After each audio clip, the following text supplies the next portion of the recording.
किसी ने बड़ी अच्छी बात कही है कि इंसानियत इंसान को इंसान बना देती है, लगन हर मुश्किल को आसान बना देती है।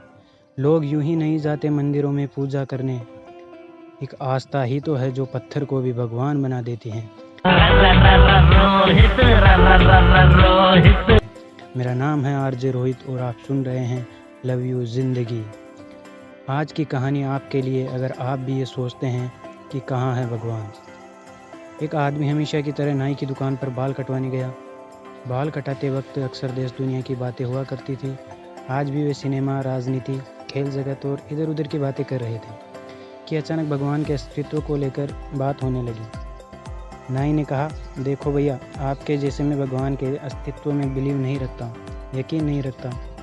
आदमी ने पूछा कि तुम ऐसा क्यों कहते हो? तो नाई ने जवाब देते हुए कहा, अरे ये समझना बहुत आसान है, बस गली में जाइए और आप समझ जाएंगे कि भगवान नहीं होते। आप ही बताइए कि अगर भगवान होते तो क्या इतने लोग बीमार होते, इतने बच्चे अनाथ होते? अगर वाकई में भगवान होते तो किसी को कोई दर्द, कोई तकलीफ, कोई भी मुश्किल बिल्कुल भी नहीं होती। नाई ने बोलना जारी रखा, मैं ऐसे भगवान के बारे में नहीं सोच सकता जो इन सब चीज़ों को होने दे। आप ही बताइए कहाँ है भगवान? आदमी एक क्षण के लिए, कुछ देर के लिए रुका, कुछ सोचा, पर बहस बढ़े ना, बस इसीलिए चुप रहा, शांत रहा। नाई ने अपना काम ख़त्म किया और आदमी कुछ सोचते हुए दुकान से बाहर निकला और कुछ दूर जाकर खड़ा हो गया। कुछ देर इंतज़ार करने के बाद उसे एक लंबी दाढ़ी मूंछ वाला अधेड़ व्यक्ति उसकी तरफ आता दिखाई पड़ा।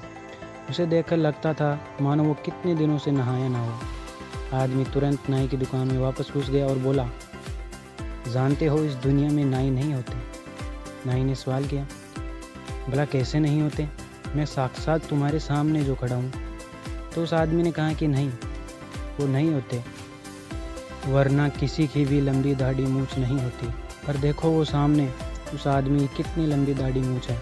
नाई बोला, अरे नहीं भाई साहब, ये बात नहीं है। नाई होते हैं लेकिन बहुत से लोग हमारे पास नहीं आते। आदमी ने नाई को रोकते हुए कहा, बिल्कुल सही कहा तुमने, यही तो बात है, यही तो वो बात है जो मैं तुम्हें बताना चाहता हूँ कि भगवान भी होते हैं, पर कुछ लोग उनके पास नहीं जाते और ना ही उन्हें खोजने का प्रयास करते हैं। इसीलिए दुनिया में इतनी पीड़ा और दुख दर्द है। कहानी बहुत छोटी है लेकिन हमें सिखाती है कि वाकई में हमारे आसपास, घर में, माता पिता के रूप में तथा न जाने कितने ही रूपों में भगवान होते हैं। किसी न किसी रूप में हमारी मदद करने पहुँच जाते हैं, पर कुछ लोग होते हैं जो उन्हें ढूंढ नहीं पाते, तो कुछ ढूंढने का प्रयास ही नहीं करते। इसीलिए मैं अक्सर कहता हूँ कि ज़िंदगी में वो मुकाम हासिल करो जिसमें यह दुनिया बोलने पर मजबूर हो जाए कि साधारण सा लड़का आज एक ब्रांड बन गया है। अगर वाकई ज़िंदगी में कुछ पाना है तो तरीके बदलो, इरादे नहीं, और काम हमेशा ऐसा करो कि नाम हो जाए, या फिर नाम ऐसा करो कि सुनते ही काम हो जाए।